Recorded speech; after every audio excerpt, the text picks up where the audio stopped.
જય દ્વારકાધીશ મિત્રો. આપણે રીંગણી અને ચોળીનો જે આંતર ભાગ છે એમાં આપણે થોડુંક ખડ રાખ્યું હતું. ખડ થવા દીધું થોડું, જે ઉનાળાના તડકાના હિસાબથી કે જમીન તપે નહીં, સામે તેજ ના આવે એના માટે.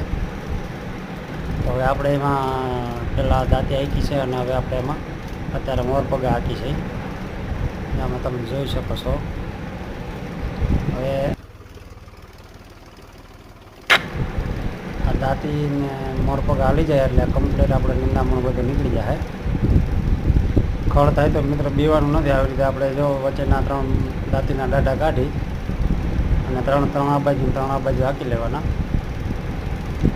એટલે ગમે એવું નિંદામણ હોય તો પણ નીકળી જાય. અને થોડીક આમાં મગજ મારી અને દૂધીનો ઉપયોગ કરી લેવાનો.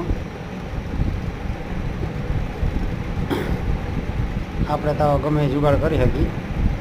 જો કોઈને જુગાડની ખબર ના હોય તો આવી રીતના આપણા વિડીયો જોતા રહેજો, એટલે આપણે જુગાડ જે છે એ આપણે મોકલતા રહીશું.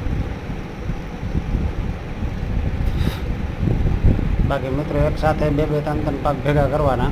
આમાં આપણે રીંગણી, ચોળી અને સરગવો પણ વાવ્યો છે. 2 હાર મૂકીને એક હારમાં આપણે સરગવો પણ વાવેલો છે, જેથી આપણે નળી અને કાગળ 2 વર્ષ સુધી કાયમ આવે.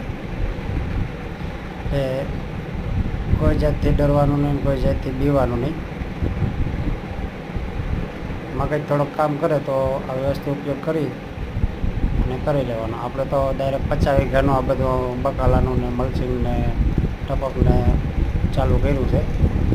તમે જો એટલી જગ્યા ના પડે તો થોડું થોડું કરવાનું. 5-10 વીઘાનું કરો તો પણ ચાલે. જા આવી રીતના 2 બાજુના 3 દાઢા રાખી અને હાંકી લેવાના. તમારે ત્યાં કેવી રીતના હાથી હાંકો, અમારે આ ડિસ્ટ્રિક્ટમાં આવી રીતના હાંકી, તમે કેવી રીતના હાંકો એ તમે જરાક કોમેન્ટમાં જણાવજો. જય જવાન, જય કિસાન.